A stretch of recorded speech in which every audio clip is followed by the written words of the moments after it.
Welcome to the Very Merry Life podcast, unfiltered, unscripted, and always relatable as fuck. I'm your host, Mary Hendricks, and you might know me from Instagram as That Relatable AF Mama, who hopefully feels like an old friend at this point. And if not, hang tight and join in as things get real, honest, and probably a bit too TMI as I, and the help of some amazing guests, dive into all things mom life, marriage, sex, and more. No experts, just real life moms talking real life things. So get ready to laugh lots, cry occasionally, and leave feeling seen, supported, and inspired. Making friends is hard enough as an adult, let alone as a mom, but all of that changes right here and now. So hang on, lean in, virtually clink whatever glass you have nearby with mine, and let's go. All right. Hi, Yami. Hi. Hi. Yay. Okay. I'm very excited to have you on. What was funny is I mentioned to Kevin, so background for those listening, my husband is a police officer. Yami used to be a police officer as well. My husband used to work crimes against children. Yami used to work crimes against children. She still does. And I remember saying this, and Kevin was like, I looked at him and I was like, yeah, I'm going to have Yami come on. She does this. And I was like, no offense to you. I know you do this, but I need a mom perspective. Yeah. I'm going to give you I want you to introduce yourself first before I get into the rest of it, but I'm so freaking excited to have you on. Yeah. Yay. Well, my name is Yami Pence. I am a mom first and foremost. I love Jesus. I used to be a detective of internet crimes against children. I was a cop for 7.5 years, so relatively short for a police career. I, planned to go all the way, but I really felt God calling me to, use everything that I learned and take it to do something else. I didn't know what it was when I said I'm done, but I heard him loud and clear, and he said, "You're done here." And it was the best thing that I ever did. Leaving that career changed my life. And so many things happened since then. It's only been like 1.5 years, but I am able to now be with my kids, which is what I really wanted, because I was out there protecting other people's kids, protecting the most vulnerable, which I wanted to do. And I honestly couldn't stop myself from doing it. And then I was like, but who's going to take care of my kids? Like so I'm protecting these kids, but what if something happens to my child while I'm protecting someone else's child? So it wasn't the way I should have been thinking, but it was the way I was thinking, that postpartum anxiety stuff. Like, you're like, well, and so, but, that wasn't the reason, God called me out of that. He was very clear, like, I'm going to take care of your kids. Don't worry. But I have other things for you to do. So I was like, okay, God, like, I trust you. And, so I did it. I quit to the surprise of my department, because I was in a very successful position. I was in the FBI task force and the other local task force. And, I was putting bad guys away. I had no issues. I had no write-ups. Like, I was, I had a completely clean slate. I'm just, progressing in a good way, but it wasn't for me anymore. Yeah. Of course, my husband is still a cop. So we were able to, to do that, to pull that off. Such a blessing, because I know a lot of mamas want to stay home with their babies and they simply don't have the option. So It's really awesome. And now I, one day it was like a 4 a.m. wake up. Like, again, I felt God tapping me on the shoulder. I'm like, okay. And I have progressed into like really hearing him when he speaks. It's something that people don't really understand, and I didn't either until I started to really listen. And he was like, you're going to use all that you know, and you're going to not just sit on it and keep it in your brain and take care of your kids. You're going to give that to other people. You're going to give that to other moms. And I'm like, yeah, I didn't even think about that. Like, it had been a passing thought when I was a cop, but I was like, I don't have time for that. Like, I have to take care of my kids. I got to go to work. I got to keep the house in order. And we were both working crazy hours. He's on the SWAT team, so his call outs were insane. Yep.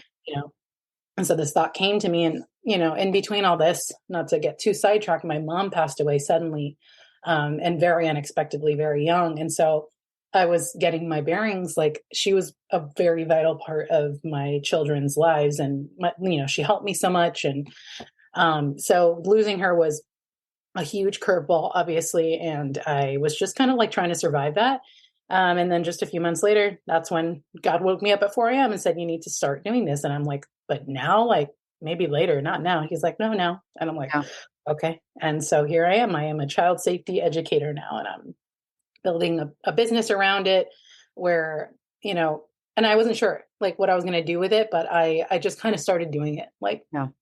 I just started doing it and sharing what I knew. And thank God it took off because I just really want to get this information in mom's hands Yeah. because I know how I felt as soon as I had my child. The whole world came crashing down. And I was like, how do I keep this innocent baby safe?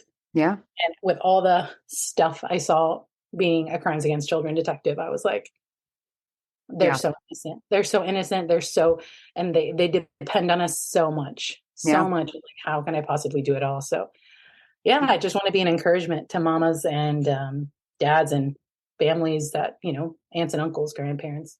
Yeah. Well, and we need that. My husband and I were talking this morning.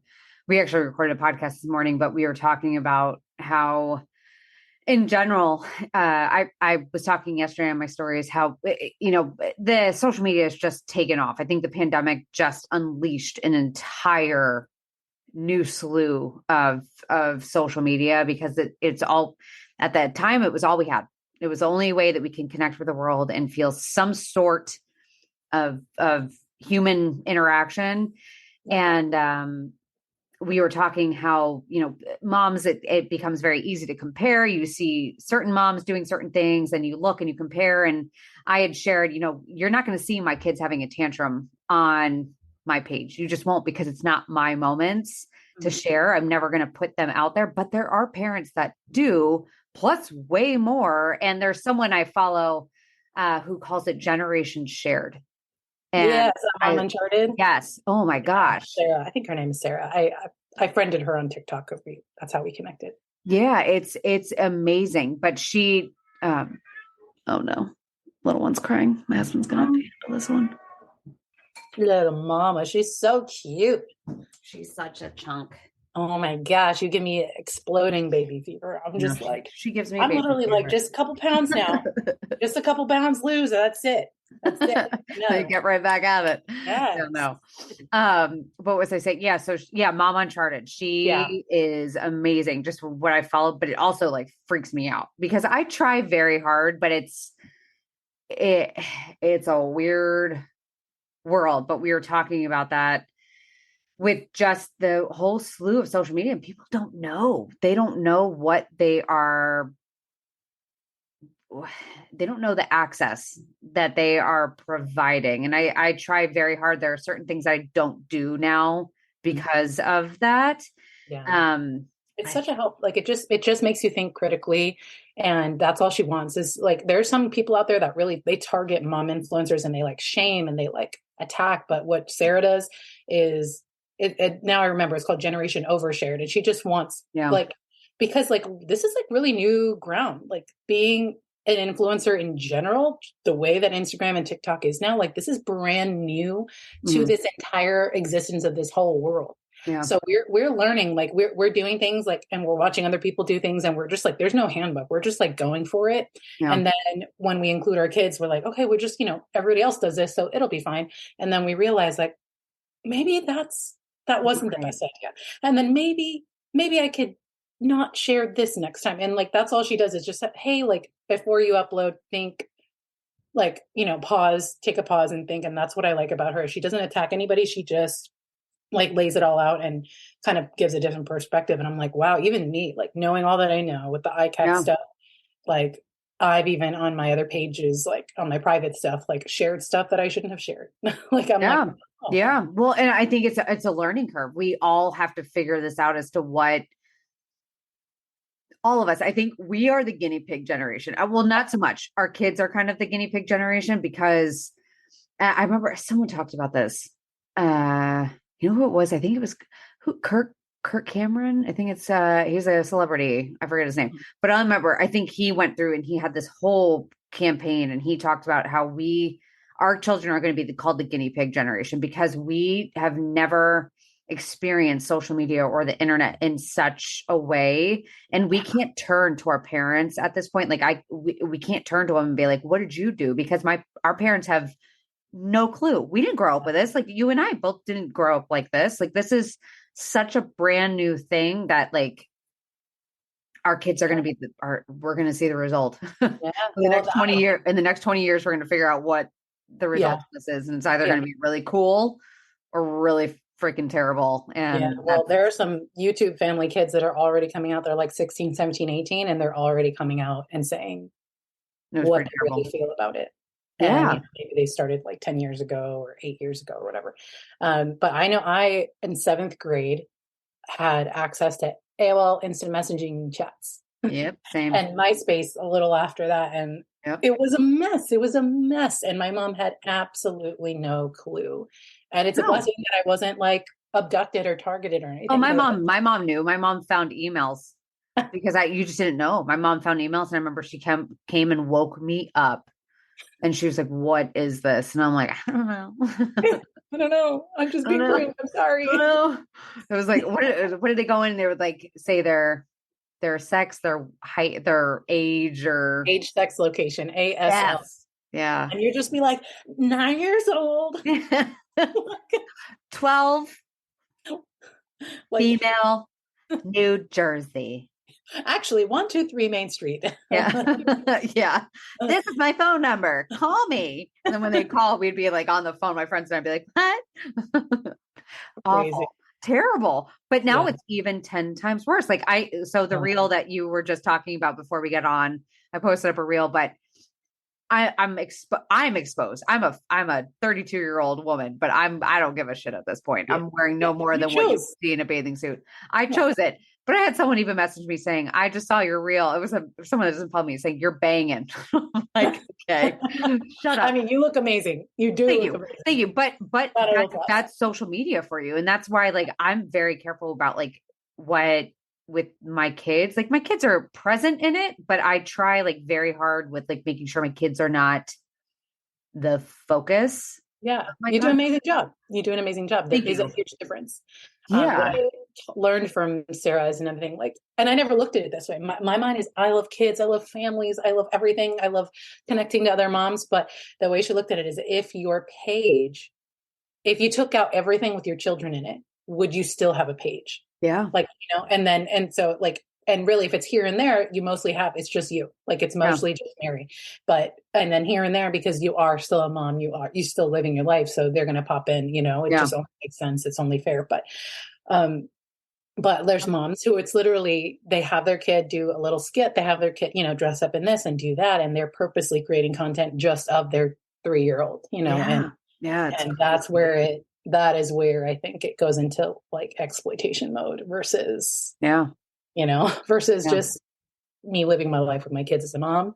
That's completely different than. Now, when you became a police officer, is this the route that you knew you wanted to kind of pursue, or did you kind of fall into it, or? We'll be back after a quick break. Eye-Opening Moments podcasts are real-life stories of adversity, encounters, and perspectives. They are moments that can lift your spirits, give you some food for thought, or move you. For the introspective mind that likes to reflect, discover, and find solutions or meaning in a complex life, listen to Eye-Opening Moments podcasts. I knew I wanted to protect children because I went through an incident when I was a child. My sister, I mean, I know it was like a God-given path, because my sister and I were left on an overnight or a very late night child care thing with our babysitter. It was like a family friend, and her husband was actually abusing my sister, and he had been grooming her for a while. I had no idea, and I was 3 years younger, so I was like 8 or 9, or maybe even 7. I can't remember exactly the age, but I remember walking into a room and he was doing that, but I didn't know what he was doing. I know I interrupted him. Yeah. I interrupted him and he moved over and pretending to be fixing a shelf. But, again, at that age, you're like, it's dark in here. Why are you in here alone with her? And she was taking a nap. Oh, she had fallen asleep. So, and then he snuck in there. So I interrupted him. And then, that's when God was like, you are now an interrupter. Yeah. And so I grew up, and after that, she didn't tell me right away, and she didn't tell on him right away, but eventually she told somebody who told an adult. Yeah. And that adult, police investigation, everything, And, of course it traumatized both of us, and we both had to go through a ton of healing. And, Yeah. but as I grew and I grew, I had so much discernment. There was other times when other creeps would arise in our lives, especially after my mom and dad divorced, like other creeps would just come around. When you have a big Hispanic family, you got family friends, and you got people who treat friends like family, and it just gets a little too much, like Yeah. too much closeness for comfort. And I would be able to like pick out that one's not good. And I was little, I was like 10, 11 years old. And I'd be like, that guy's a creep. Yeah. Like, and so I kept going that way. And then I was in college, and I never wanted to be a cop a day in my life. I was like, side note, I've been with my husband since we're 14 years Oh. old. And he was the little, I'm a Yeah. police explorer. I'm going to be a police Oh. officer. Yeah. If anything, his little nerdiness kept me in line, because Yeah. I didn't try anything crazy, because him and I were just on the same level. Yeah. So I go to college, and don't know what I want to do. I liked acting. I'm very much into like acting and drama stuff my whole life. And then I was like, but I just can't help it. I feel like I need to help children. So how do I do this? And I had a couple internships. I had one at an advocacy center in Gainesville, because I went to UF. And Yeah. then I had another one in the Pentagon, the Department of Defense, Nice. like sexual assault Yeah. program. There's a lot of that in the military, unfortunately. Okay. So I did that. And then I'm like, all right, I can't just like rub the back of the victim and say, I'm so sorry, how can I help you? No, I want to put these guys in jail. Yeah. So that's how I became a cop. I had no choice. If I was going to help kids and put the bad guys that hurt kids in jail, I had to be a cop. Yeah. So I became a cop. I got on the road, and I took every single domestic violence call, every single child abuse call, like anything of that sort. I took it. And let me tell you, my partners were so happy, because they did not want to take those calls. No. Literally, like, take a call, hold the paper, take a call, hold the paper, and then like go late into the night after my shift and just be typing it all up. Yeah. I just ate it up, because it was so much life experience. I genuinely wanted to help people in these situations. So, Yeah. and then I learned so much so fast, plus my other background, that they made me detective in like less than 3 years, which was really unheard That's of. amazing. Yeah. Oh, and I got so much backlash for that. So that's a story for another day. I'm sure. I'm sure. Well, that's amazing. That's amazing, because not many people can stomach. I mean, I know when my husband was working that stuff, he was working that when I was pregnant, and I think he got transferred off maybe when Cassidy was born, like right when she was born. I think he got transferred off. And all I know is it was a godsend, because to do it when you are not a parent, and then when you become a parent, just is a completely different thing. And I know he's seen shit. He has seen shit, and I don't even want to ask him what that shit is, because he won't even want to talk about it. But he just has seen things that will forever be embedded in his brain, that no person should ever see. No, we shouldn't. See, nor let do. Like, it's ridiculous. Yeah. I wish we didn't have to, but it's the only way that we can tell the judge this actually happened, that this person definitely had this on their computer, and here's what was in that video, and that's how we're able to charge them. Because I've actually gotten attacked on TikTok, like, oh, you watched CSAM, you should get arrested. I'm like, oh, okay, so all right. Like, Yeah. okay, you get it. Like, yeah. we have to. So there are certain people that have to, like, they're, that was the thing. I think it was whoever, the Duggar guy. Yeah. Whatever. When Kev, I read out whatever they found on his computer. Yeah. And Kev, the moment I read out the title of it, Kevin was like, oh, yeah, he had that. I'm like, yep. He was like, he's done. And people don't get it. Like, when the FBI charged that guy, when the FBI charges, like, they have the entire case before they even go for it. Yeah. Done. They have everything sealed, signed, sealed, delivered. There's no way you're getting out of this, buddy. They don't waste their time. It's, I mean, I'm a mom, and I know about this shit, and it's killer.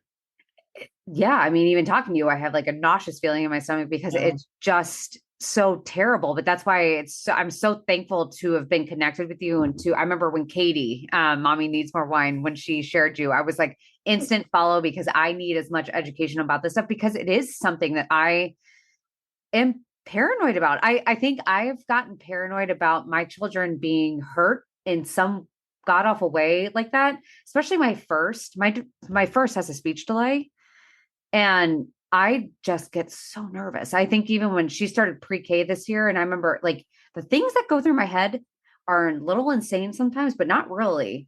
But I said that, and my husband was kind of like the one that had to calm me down. I was like, you don't understand. I was like, at the time, she's a lot better at talking now. But I said, at the time, she can't really talk, Kev. And I was like, if you think from a predatory mind, she's the number one target. She can't Go talk. after the most vulnerable.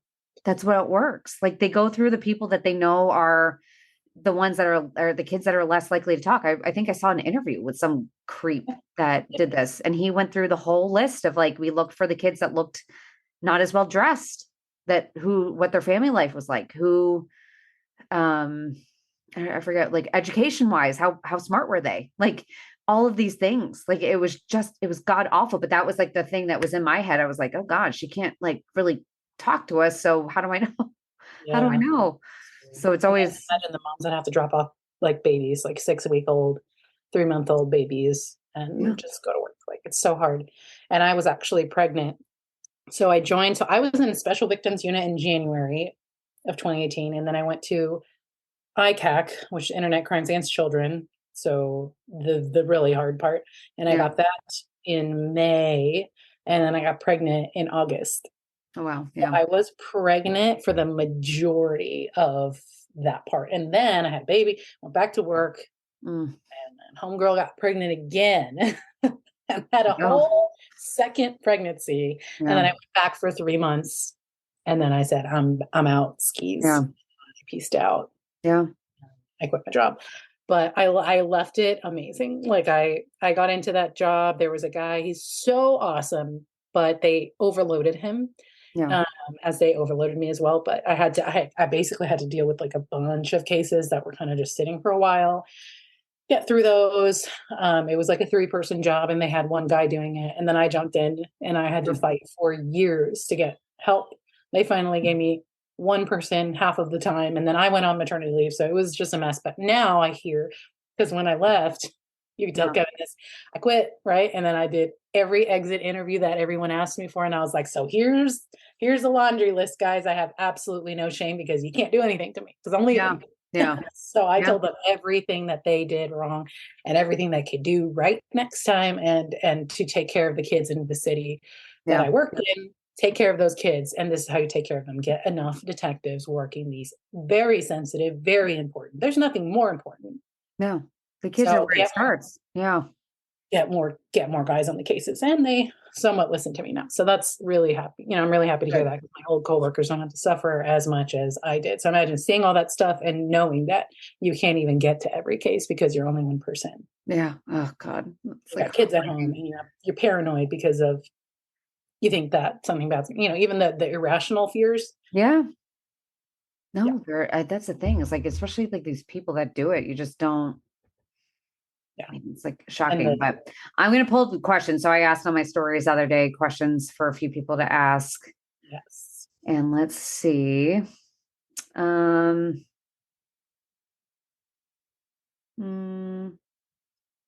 see. How do you explain to kids that the truth will keep them in less trouble than if they lie? Okay. So no, I think it sounds like not keeping secrets. Yeah.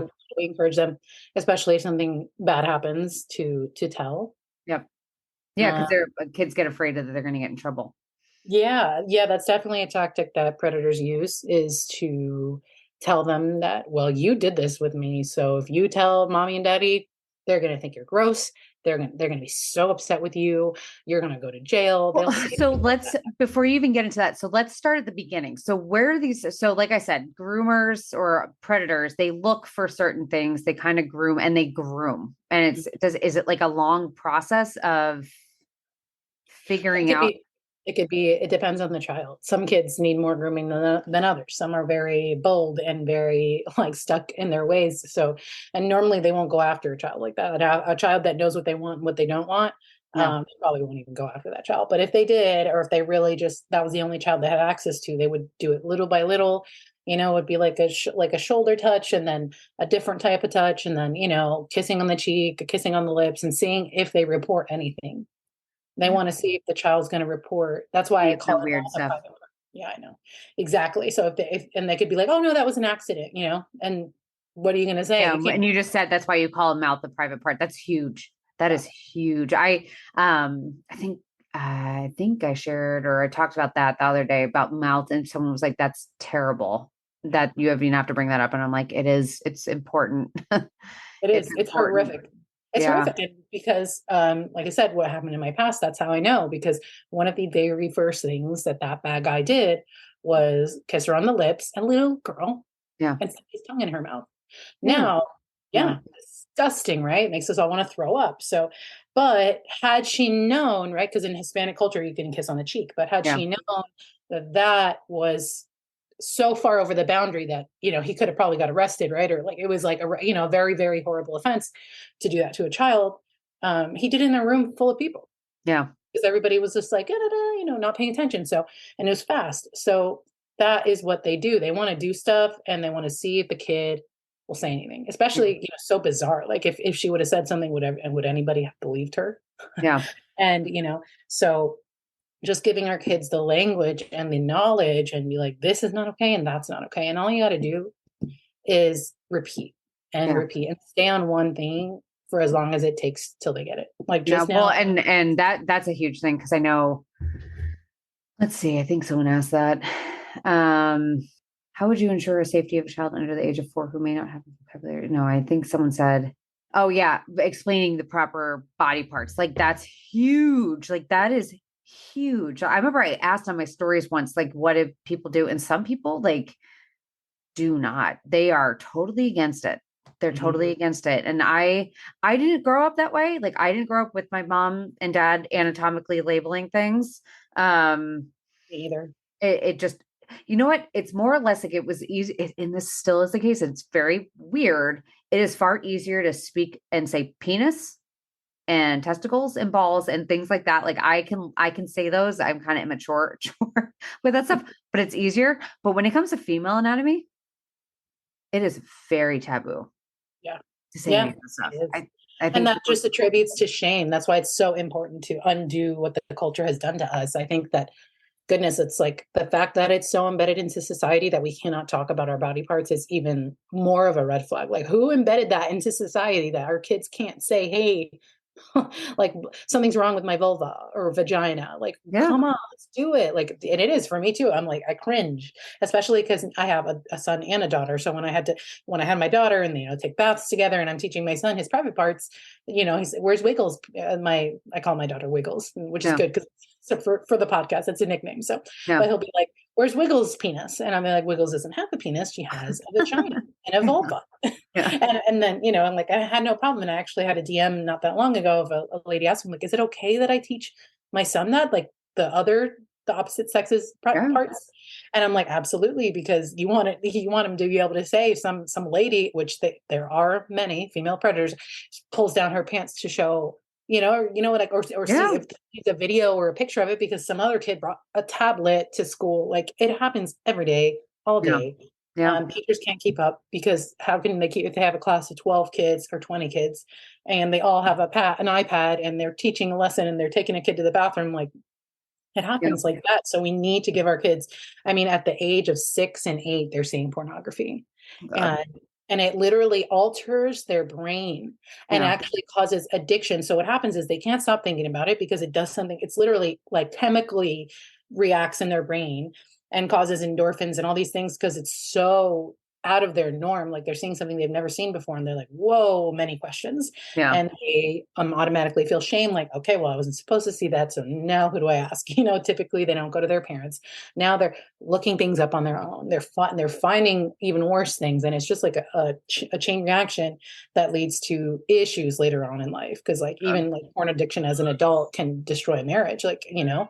it's It's beyond, and it's very sad. Actually, there's a guy named Chris McKenna, and he has his own organization, and he's all about child safety, but mostly online and internet age type of safety. Yeah. And he had a kid 9 years old and 11 years old. And the 11 years old went on Google and typed in how to get help with like porn addiction or something like that. He asked about something like that, 11 years old. And he typed in and said, I've seen everything. There's a term that he put in that means I've seen every single thing. Think about it. 11 years old, every single type of porn Yeah. that is out there, that is available. And that his brother has seen it too, 9 years old. And they don't know what to do. They need help. And they're Googling it. And they found Chris's page. Oh, Like, that's really sad. Like, they're being tormented in their mind like that, like, imagine at 11 years old, that's not what I was thinking about. No, God. And of course, a lot of porn is not realistic to real life. It's So false picture in your head. Oh my God. This false picture distorted. And then, again, like it does chemically things to their brain that is not their fault. And then it could cause an addiction. Yeah. So, and that stuff is sneaked into so much. Like my kids have Amazon Fire tablets, but it's the kids one. So that stuff, at least I know it's like filtered. So at least it's whatever. But my mom, sometimes when we're over at my parents' house, my mom will give her iPad to Cassidy, and her iPad is my mom's. So she just hands over her iPad. And my mom and I are really good about it. But I always tell her, I'm like, if she's on YouTube, we got to watch. Like, granted, there's like Peppa Pig and things like that she can watch. But I said, Mom, sometimes they insert crap into the middle of these episodes that you don't even realize. And all of a sudden they're watching Peppa Pig, and then it goes to porn, or it goes to something even more like just as like them decapitating a goat or something. And then it keeps on going. And I'm like, it's so messed up. There are messed up people out there that are just, they want to mess with kids. It's ridiculous. Yeah. It makes me angry. So we call those that, by the way, is when you teach a child, like I was just teaching my nieces and nephews out there. We were talking about consent, body autonomy, and safe touch, unsafe touch, and safe pictures and unsafe pictures. And so, like, what do we do in certain scenarios? Who can a tricky person be? All that stuff. I just had that conversation, and I've had the same one with them anytime I can remember, honestly. And even in their age, they don't remember some stuff, like especially the hard words like consent and body autonomy. But that's fine, like they still get the concepts of like what's safe and isn't safe. Yeah. But yeah, that's those are the labels that I use. Those, I feel like they're as family friendly as it can get, calling predators tricky people instead of predators. I think that's smart, only because I think like I recently saw a video, and it was made so much sense to me. And it was, the girl was saying, we don't teach my kids stranger danger. She said, because a lot of people are very friendly. She said, so I don't want my kids to be afraid of people. She said, a lot of the times that these assaults are coming from the closest of friends and family, as terrible as that is. And she said, so it's teaching them about not stranger danger, but picking out change in character, like character danger. Like, what are they doing? Like, is it a good person or is it a bad person? Like, what are they doing? Is it like tricky? Like, are they trying to trick you, or it just different behaviors to look for? And I was like, that makes a lot of sense. And I really like that. Yeah. Because they could be really nice. And I even like say it, they could be really nice. They pay lots of attention to you. They buy you things, they, or give you things. They tell you everything that you do is great. They, like they could be your age, they could be older, but they just really like everything that you like. But then all of a sudden they will ask you to do something unsafe.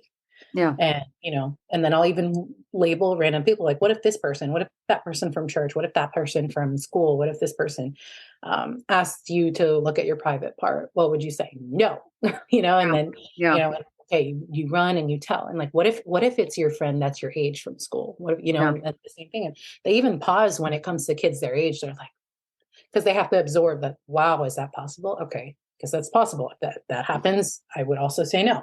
And so it's hard to swallow, but they do it really well. And I don't see them like sitting there getting traumatized either.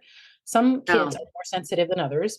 Yeah. And that's okay, but they will react, and you just got to be ready to answer the questions continuously and honestly. And then even if you can't answer right at the spot, like if it's something really hard, like I've gotten people ask me like, why would somebody want to touch my private parts? Like, why? That's a hard question. Yeah. Yeah. Cause how do you get into that? Like the whole schematics of how Yeah. effed up people are. Yeah. Yeah. So then you say, look, I have to figure out how to explain that to you. Yeah. Because, you can even say like, mommy doesn't know everything, but I'm going to find out, and I'm going to find out a way to explain it to you that you can understand. Yeah. And that's it. And just never shut a question down, because if you shut a question down, they're going to try and find the answer somewhere else, and they may stop asking you. And you don't want that. You want your kids to come to you for everything, you or your husband, for everything, because the moment they start to rely on somebody else or on the internet, it's not good, because they're going to find mixed information. They're going to find, who knows what they're going to find. So, Yeah. And now, I think where people get caught up, you know what? It's funny. I think people have the fear of being rude over the fear. I think the fear of being rude trumps. People pleasing. Yeah, it trumps a lot of things. And I think with parents, when kids go to you, I think the biggest fear is being like, if your child comes to you and says, so-and-so did this, I wonder if a lot of them don't take it seriously because they don't want to rattle the fence. They don't want to do anything because they don't know if it's wrong or not. They don't want to be the parent with the kid that got it wrong. Mm-hmm. So what would you say to a parent that like is kind of on the standstill of like, if your child comes to you and says, so-and-so did this, I automatically say, believe them. But over 90% of the time, they're telling the truth. I mean, probably even more than over 90. It's probably like over 95, I think. Okay. It is a high percentage. Like, they hardly ever lie. Most of the time, not only are they telling the truth, but where would they get any of that idea from? Like, what, like the things, the specificness or the specificity that they go into a lot of the time, like they did this, this, and that. Like, where would they even get that idea? Like, it just, if you really look at it, it's, you always believe your child, always, always, always. And then you take action. You can't not do something, because if anything else happens, they will, and you didn't follow through. Like, you didn't believe them and affirm them and say, I'm proud of you. I'm so proud of you for telling me. I'm sorry this happened. I'm not going to let it happen to you again. And mommy's going to make sure that it doesn't happen to you or anybody else again. That they need to hear. I have like a 5-step video, but I need to repost it because I need to fix it. Yeah. Yeah. But like on how to respond and, calmly and all that stuff to kind of like, it's hard. I don't want to tell parents that imagine the worst happening to your kid, but you definitely want to have a game plan on how to react, because if you freak out, they're going to shut down, and they're going to not shut down and not tell you everything. Because if they say you can't handle the very beginning of the information, they're not going to tell you the whole story. And normally there's a whole story, but kids have a harder time articulating. So they need to feel safe. Yeah. So if you do this and you freak out, even if you have to pause and just be like, let me take a deep breath. Mommy just loves you and she wants you to be safe and happy. So I just need to take a big breath and then I'm ready for you. Even that is okay, because it just shows like it is showing regulation, self-regulation. That's fine. Yeah. But the whole like flailing and freaking out, like not good. And then always believe them. Always believe your child. Like, I can't say it enough. Yeah. And rattle the fence. Be ready. Like, I even had a consult today where a lady had her neighbor and he was giving every single one of the red flags, everything, the touching, the poking, can't get his hands off the kids, the lap sitting, only wanting to be with the kids. Like, what grown man wants to be only with the kids? Yeah. Every single time. Yeah. I mean, every single time, like, no. And you get your gut feelings. You trust your gut, like, you just know when something's off. So she knew. And I was just advising her. I'm like, look, the first defense, the first body safety education, child safety education is between you and the adults that you allow around your children. Yeah. You setting the boundaries, you making sure that nobody's grabbing your child and forcing them in a hug, and that your child knows, hey, you don't have to hug anybody you don't want to hug. You can, and I do it in a nice way. I walk in and I'm already on top of it. And I'm like, oh, look, it's grandpa. Would you like to give him a hug, or would you like to give him a wave or a high five or a fist bump, whatever? Yeah. And I interject before they could even like push it. Before they have to feel uncomfortable. Yeah. Yeah. And then they see what I'm doing. They see it's not personal. And it's just what I do with it. And, we'll do it with everybody. And then, if more explaining is needed, that's fine to be like, hey, we're teaching consent and body autonomy in school today, in homeschool, or they taught it at school. You can come up with whatever you want. I'm taking a course online with this lady named Yami, and I'm just listening to her because she Yeah. It's all about child safety. So, and she says to do this, like, blame it on whoever you want to blame it on to Yeah. diffuse it. Because I've been there. I pissed my own dad off Yeah. with my rules. And I'm like, look, Dad, like, I know you're not a predator, but kids are very general. So if you're allowed to grab their wrist, right, and pull them to you for a really big bear hug, they're going to think that's okay when anybody else does that to them. Yeah. And if, God forbid, a predator comes around and does something like that to them, Yeah. they're just going to let it happen, and they're not going to fight it because they're going to think that's normal adult behavior. And honestly, it's not. Yeah. So me, just, I always recommend, like, if you're going to leave your kid with somebody, even your own parents, obviously by now you guys have your norms, your boundaries and everything. But if it's like, your new kid or a new babysitter, a new whomever, or a new friend group where you're going over their house and stuff, just lay those things down. Like, we make sure that all, like, even devices are locked down, the internet. Like, my kids, does your kid have any devices? Like, these are questions we must ask. It is imperative. We cannot not ask. And it sounds extreme. It sounds invasive, almost like, It's not though. It's not. It's just out of, especially in today's world, like for me, and I say this because we are a police family, we have guns in the house. So anytime anyone comes over, I always let, like, especially babysitters or anything like that, I'm like, listen, we do have guns. We have firearms in the house. Like, I always make sure that they're locked, they're away, they cannot be accessed. Like, I always put that out there because I never want anyone to come to my house and, like, but an iPad internet is just as dangerous. It's just as dangerous. Yep. I actually have, like, a post on my page. I was like, the first thing I did when I started doing it, because I'm a cop, and I took a picture of my gun, an iPad, a phone, and a game control, all in one photo. And I said, these are all weapons that can hurt your children. Every single one of these. And I mean, one of them, and the 3 out of the 4 are silent. Yeah. And you don't even know what's happening. You must take it seriously. So that's why I say, like, it sounds like invasive questions, but it is a norm. Like you said, we're generation overshared. It is a norm that we must, every single woman listening to this podcast must put into their toolbox, into their conversations. We must ask, what are your, rules at home? Are the kids allowed to play behind closed doors? If they're sleeping over, like, where's the sleeping spaces? Where's the changing spaces? Like, my son has to change in private. They have to bathe in private. They have to sleep in their own sleep space, not in a shared bed.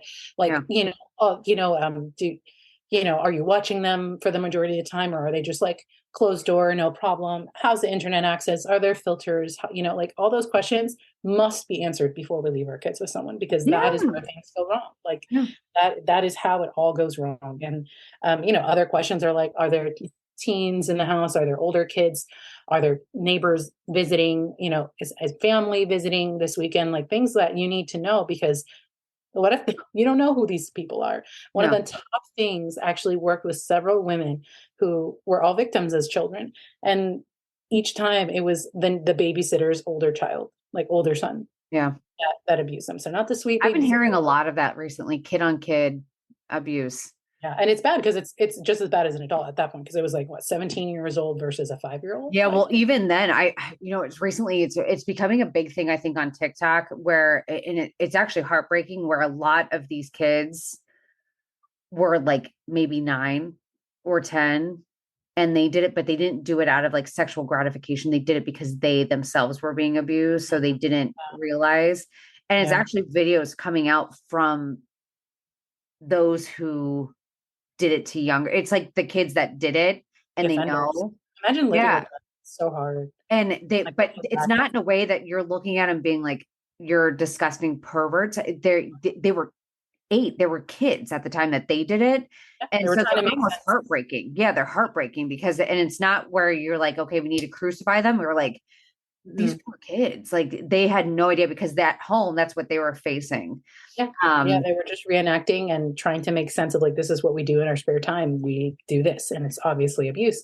And imagine, so not only do they have to deal with the trauma from the whoever offended them, but now they have to realize that they did it to somebody else. Yeah. And it wasn't on purpose. They were just, again, trying to make sense of life. Yeah. And that can actually happen with exposure to more pornography. Yeah. Imagine the parents that they find that out. That's happening with their child, like 9 years old, abusing or, abuse. It is abuse, but it's an unintentional abuse. I guess you could put it that way. Unintentional abusing a 4-year-old or a 5-year-old because they have been exposed to pornography unknowing and are, again, trying to make sense of what they're seeing. And, they don't really understand what they're doing. Yeah. Oh, God, it's awful. Well, and I know, so you're talking about. So I harp on porn. Well, you should, because it's awful. It's awful. Yeah, our kids just should have nothing to do with it. No. And there's so much that goes into that industry. It's a whole nother episode podcast, but like the exploitation that goes on, the abuse, the framing, and I don't know, like it's like being forced. Some of these women and men are forced to do it. It's very sad. So here, let's go through. So best way to talk to kids about why you don't do sleepovers. So I know you were just talking about that. So how do you tell your kids? Cause I'm right there with you. I'm not doing sleepovers but I used to do sleepovers all the time. So when I tell people that, they're like, but didn't you do that? And I'm like, yeah, well, I did, but I got lucky. I got lucky for the most part. I have some of my best memories at sleepovers with my best friend, Lindsay. I love her so much. And her parents, they were like my second family. It was like a normal home. My parents ended up getting divorced. So whenever I could go to their house, it just felt like I was loved. And so I genuinely understand that love for sleepovers, because many times it was a safe place for an abused child or just a child that had a broken home. But at the end of the day, when it comes to me and my kids, absolutely not. Because, for the adults, we can't control what goes on when we're not there. And you don't know anyone 100%. You don't know anyone, not even your own family. You don't know anyone 100%. And many times, like we just discussed, it's little kids against other kids, and they're exploring, they're testing things out, they're been exposed to stuff or been abused themselves, and nobody knows. And then it only comes to light after the damage has been done. And it's just not worth it to me. Like there are risks that we need to take sometimes, and there are risks that we don't need to take. And I'm just trying not to add risk into an already risky world. Like it's already risky as it is, because we have to work. We have, we can't be around our kids all the time. So why add another night in somebody else's house where, I don't have control of things. I'm just not. Yeah. To me, it's not worth it. So now when it comes to our kids, I'm going to already have had that tricky person conversation. So, and that's what exactly I'd say. I say, look, I love these people. I think they're amazing. I don't think anybody here is bad or a tricky person, or we wouldn't be friends with them. Yeah. We don't like hang around people that we think are tricky people or predators, another word for predators. Yeah. But nobody knows 100%. And so when it comes to sleeping, I want to make sure that you're safe all night, because if it's in the middle of the night and you might not have access to me and you want to come home, or you feel uncomfortable or you feel unsafe, it's not going to be easy for you to get to me. No matter how much stuff I give you, if you have your phone here and all that stuff, like, unfortunately, it can be very scary. Like, and this is in the situation where something goes wrong. It could be scary for you, and you might not be able to get to me for longer than I'd like. I'd much rather that you have access to me quick, and then I can get to you quick and come right next to you and say, okay, let's get out of here. Yeah. But if I am 20 minutes away in my car and you have to stop, call me, and that's a little too long for my peace of mind. Like, I need to make sure that I can get you out of a bad situation immediately, not 25, 35 an hour later. Yeah. And that's how I would explain it. And I would just go based off your kids' questions. Like, you don't want to give them too much that they're not ready for. And their questions will guide you. You have to, each child is so different, and the way their brain is working, you give them a piece. And I have to cue them on that. Yeah. Yeah. And you go from there. Well, the way for me, I'm like, I'll let you, like, when my kids are so little where any of that stuff is ever going to be happening. But for me, I'm like, you could stay until a certain time, like go hang out, but you come and sleep in your bed. Yeah. You have your own house. You have 8 hours. You have 8 hours. You don't have to be there for 8 hours sleeping. You come to my house, you can stay a little bit later, and then you come home. That's how it works. Yeah, that's how our family, and especially when they're little, like, it's just when they're 5, when they're 6, when they're 7, you have a bed, we sleep at home, we can stay late, we can come back early. Like, if it's like one of those slumber party things, I'll come and drop you back off, or I'll come and hang out with you in the morning, like, whatever it is that you want to do, to give them an option and, keep it simple. But for the older kids, they will continue to press it, because it gets worse and worse as time goes on. They will. Oh, yeah. And, at this point, my niece and nephew are 8 and 9. And so we do explain it more in depth, like, because they, before it was like, okay, that's just what they said. The answer is no, sorry, we don't do sleepovers. But now it's getting to the point where they need more, like, and you don't want to create a resentful child, because that will push them to do other That things. stuff. Yeah. Yeah. It's tricky. It's hard. Well, and that was another question, was like, how do you not pass on this breaks my heart. She said, how do you not pass on your own SA trauma, sexual assault trauma, to your child? Yeah. Yeah. And a lot of people like try to put that on me. Like they're like, well, all these restrictions and all this stuff is passing on your trauma. Nope. I am empowering my child every step of the way. I'm telling them that they are safe. Yeah. They're safe with me. They're safe with this person. And that if for whatever reason, because, it's not even just like abuse, like people can make you feel uncomfortable in all types of ways. And so giving them that voice and that ability to like verbalize, like, you're making me uncomfortable. This isn't okay with me. Like, if it's invaluable. So that's the opposite of passing on your trauma. That's giving them what you didn't have. Like, if you were abused, you likely were silenced, were terrified, were like extremely depressed or sad or confused, or all things, all the negative emotions at once. Like, if we don't do it out of a place of fear, but a place of confidence that we're not going to do this isn't going to happen to you. And this is why, because you're going to be able to say your body parts. You're going to be able to say they're private. You're going to be able to tell people when you don't like something, and you're going to know what's okay, what's not okay. And you're going to hold your ground.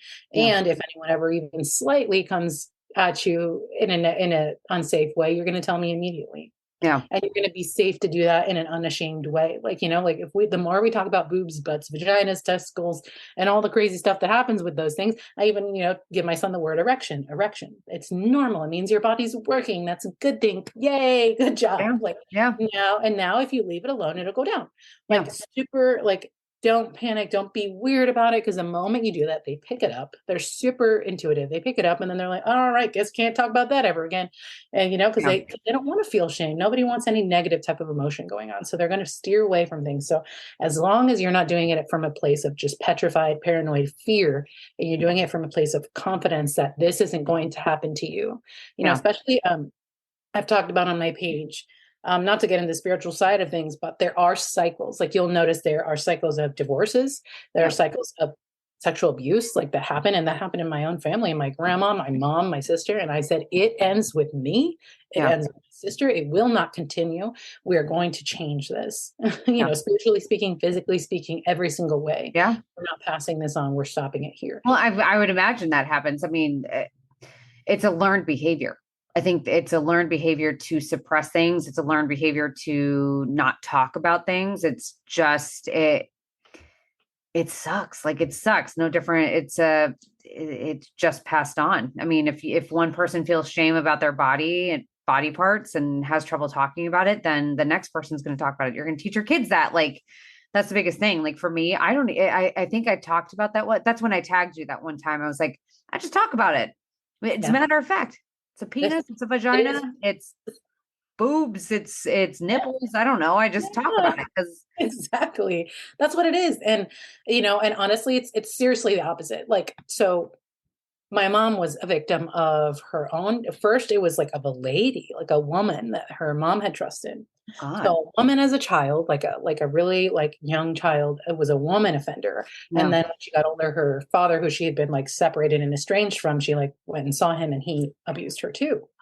So that, unfortunately, my mom she loved us so much. She's so sweet, but that caused her to not want to, not want to pass on the trauma, not even relive it. So I don't really want to talk about this. She would somewhat say like things, but at that age when that all happened, I remember I did not know how to articulate. So my sister and I were just in the dark.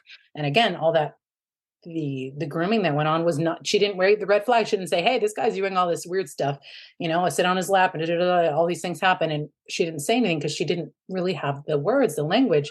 And that's what people get scared of. Am I going to ruin my kid if I tell them about abuse. And if I tell them about private parts and the names and you know, like what the word molestation is, you know, maybe when they get older, that might be a word they need to use, like, or, you know, whatever. For me, I just like to use safe and unsafe touch. It is an unsafe touch. Even if it wasn't, if you feel like they did it by accident, you still need to say something, because they need to learn to never do that again. And, you know, don't focus on going to jail and I'll kill them, you know, don't ever tell your child that you're going to kill somebody if they do something, because that they may love that person and they may not want that person to die. You know, because they're children and that's the way they think. So it's actually the opposite. You're not passing on your trauma. You're preventing them. You're giving them the language that you never had. And like I said, my mom, she didn't want to pass on the trauma, so she never really talked about it. And guess what? It happened. So you got to go full in. This is one of those things that you have to be fully dedicated to doing, because we are so ingrained for it to be so taboo. And we're like so uncomfortable doing it. I will admit I'm uncomfortable doing it, and I still do it. I do it. I push past the discomfort. I push past the faces that people are giving me. Like, why are you telling me I can't? You know, like, why are you telling me I have to ask before I X, Y, and Z, you know, the body autonomy stuff, before I hug, before I kiss, before. Because that's because that's what we should be doing. Yep. Because that's what we should be doing. I am like such a big, firm believer in that, but I know I will get uncomfortable with that. I know even just like when my in-laws are over or anytime like that, I know it's a generational thing too. It's a generational thing where I'm like, you don't have to say goodbye to grandma. If you don't want to give grandma a hug, you don't have to give grandma a hug. Peace out, grandma. wave or a kiss. Like, you're fine doing that. You do not need to get in contact with her if you're feeling uncomfortable. And I know myself as a kid, and I thankfully was never involved in any of that stuff, but I always was uncomfortable with that stuff. Like, I've just never been comfortable with anyone touching me. I know I was always uncomfortable with any male. Like, my mom used to always say that, like, any male instructor, like, my mom said she enrolled me in like a male, or in a swim class, and the teacher was a male, and I freaked out. And she was like, she just doesn't want, and she said, that's fine. Can we switch her to someone else? Like, she's not comfortable. And I was like, thank God. Pediatricians, come on, female pediatricians all day. Female pediatricians. That's my jam. I don't want male pediatricians. I don't want any of that stuff happening. Like, I've never been comfortable with that. So it sounds biased, but I don't give a crap. It's my kid. No, well, that's how, my phone, that's how I've always been. And that's how I've been with all of my kids. They just aren't comfortable. So I'm going to go with their lead, and I'm going to go with my lead and what my gut is. But I think we have to listen to our gut. That's an amazing point. You must listen to your gut.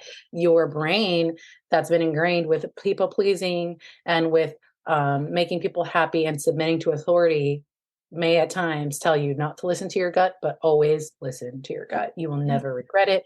Every parent that I interviewed after I interviewed their child from being abused always had some kind of red flag, some kind of gut feeling, but suppressed it because there's just no way Bobby could do that to a child. There's just no way that Sally could do that to a child, because of course not. You know, that's another point, is that tricky people, predators, they don't, like, they're always around, like they're always access to a child, to children in general. So we don't leave our children with people that we don't trust. So they must gain the trust. They must be good around kids. They must be friendly. They must be trustworthy. They must have accolades. They must have a clean record. They must be like the best person ever for us to want to be around them, and for us to trust them with our children. So it's going to be the good people. It's going to be the people that could never do that, because that's how they're going to get access. And I know someone actually asked, they said about, like, cause babysitters, like, I think that's like our fear. Like, I know that's my thing. I don't really have many babysitters in my life, but they said, like, how do you weed them out? Like, how do you figure out who's going to be good, who's safe? Like, how do you figure out who's safe in your world? I am still figuring that out. I've even, like, there's people that my sister used that I won't use, maybe not yet, maybe when, my kids are a little older, but like, I'll even notice, like, even some teen girls, again, like, they're not going to hurt your kids, right? But they have boundary issues, or they have ways of talking to them that are just not kind, because that's how they were talked to as children. So it's not even just abuse wise, but like the way I want my children to be surrounded, be surrounded, or just be talked to, like, in general, like, I don't know. It's hard. I have not perfected this. I have not had anybody watch my kids except for my sister. No, well, and same with me, because I even had a mother's helper. I don't go anywhere, so I'm always home. And if I'm working, then I'm coming up here where I am right now on my computer, and I'm working in my bedroom. So usually, I had a mother's helper, and she was 16, and she was very nice. Mm-hmm. But I heard her I came downstairs, and she was sitting on the couch while the kids were playing, and she wasn't even watching. But I heard her talking about like punching someone at a football game or whatever. And I'm like, and trust me, I was no saint in high school, but these are my kids. I don't want my kids hearing this stuff. So I'm like, this sucks. Yeah, their discernment lacks. So where they might not be like predatory and harm a child, their discernment may lack. Yeah. And that's the problem, because they're going to say it's hard. Or have something play on a phone. It takes 2 seconds for shenanigans to come up on their TikTok or their Instagram. And yeah, this is a whole brand new generation, because it's hard. I have my baby. I grew up with a babysitter, and she actually was supposed to come over tonight because she still watches kids, and she offered to watch my kids. So she offered to come over and get to know my kids a little bit. That way I can finally get the hell out of this house. But yes. I trust her with my heart and soul because I know her so well. Yeah. So I'm like, she's one of the only people I can actually trust. But that was a different generation. We didn't grow up with like knowing any of that stuff. Anytime I bring anyone in, it's like, you have to know that they're bringing their phone, and their phone is the whole world. Mm-hmm. World. Yep. 500,000 predators a day on these phones. The FBI did that study, literally. And I always said that. I didn't always have the number, but I always said there's so many. They're literally waiting there. They're just waiting, and they're like, they're fishermen. They're the evilest fishermen ever. And they're casting a line, and they're casting a line. And then they wait till they get someone on the hook. And then they do that one for a while. And if that doesn't work, they just drop that one, and they keep going, and they keep going. Well, it's such easy pickings. They don't, they're in a cesspool of people who have zero clue as to what we're doing. I don't even know fully what I'm doing. Like, yeah, I mean, it's evolving so much. Yeah. It's evolving every day. Like, since I've left, the craziness that's happening on TikTok, it's crazy. It's the stuff that the kids are doing and getting themselves into on there, and being groomed into doing and tricked into doing. Like no child should be on TikTok, not on Snapchat, not on TikTok. That's what Kevin, like my husband's big into that, because I'll do question Q&A stuff, and people will say like, how do you keep your kids safe? And he's like, you need to know what they're doing online, and he cannot leave them unaccompanied online whatsoever. You need to know exactly what they're doing, who they're talking to, what time. They need to do it in front of you. Like, they cannot go up to their room and take something to their room, because you have no clue what they are doing, and it will be happening in the most innocent of ways. Yeah. Like, they think it's another kid. They think and it's their first boyfriend. It's the first like boyfriend or girlfriend. They think it's a boy, or they think it's a little girl, but it's not. And it's so sad, because like they're really messing with these kids' emotions, like, to another level. So it's not just the sexual abuse that they endure, but it's that I trusted somebody, gave them my most deepest, darkest emotions and feelings, and this person ended up being a predator. Like, the issues that come from that. So yeah, I actually just posted a reel today about that. Like, no headphones on video games, no going up to the room, no going in the bathroom with the phones in the video games, no chatting for as long as possible. And like, another thing is, like, I say these things and people are like, you're nuts. Like, especially like the 20-year-olds, because they just turned, into adults. They're like, you're insane. This is the internet age. You cannot keep your kids off the internet. They have to learn it. I'm like, absolutely. But you must delay it. Delay it as long as possible, and do it in a way that you are safe. Like, it's not saying that kids can't access it. By all means, have fun. But the internet should be a good place. It should be used for good purposes, but it's not. And if we aren't monitoring it, then forget it. That's all going to go downhill. But no, that's how I feel. Like, I've always said that. I'm like, like we're going to be monitoring. This was incredibly helpful. I'm sure we could talk forever. Literally. Like, that's what I said in the message. Like, I literally have gone on podcasts that we talk for 3 hours. I probably will have you come back on, because I have people, or we're going to have to do a live on Instagram or something, but for sure. This was amazing, and we can keep on going forever. But all I can say is, for everyone listening, I'm going to tag Yami's Instagram in the description for the episode today. Please go check her out. Please go look at her page. Like, she is just it's one of those, I think I started following you when I had like 3,000 followers because you were just brand new, but I immediately was drawn because it was information that I needed, and it wasn't from a shameful way. It wasn't from anything. It was from a mom to mom. This is the crap I know, and this is how I want you to keep your kids safe. And I appreciated it so much. And I know if you're listening, you will feel that way as well, because it's just what we need. It's literally what we need. So I'm so glad. That makes me so happy that you felt that way, because that was my goal. yeah. Mom to No, mom. no. I mean, I'm not a incredibly religious person, but I am incredibly spiritual. So I vibe very well with that. I don't go and practice, but I definitely feel something, and I know that call. I know that that voice. Yeah. And I'm so glad you heard it, because it's like you said, it's not a lot of people understand, but I know that voice, and it's amazing. So Yeah. you're in the right zone. So Thank God for that. yeah, right. All right. Well, thank you so much for joining. You're Yay. welcome. Thank you for Yay. having me. Of course. Another episode down and way more to go. But thank you so much for listening. If you enjoyed this episode and you would like to help support this podcast, I would love for you to subscribe. I'd love for you to share it with others and post about it on your own social media, or leave a rating and review. I cannot tell you how helpful and how appreciated those things are for me. Of course, to catch all the latest from me, you can follow me over on Instagram at The Very Merry Life, over on TikTok, The Very Merry Life. And even if you wanted to check out my monthly newsletter, you can do so by subscribing over at theverymerrylife.com.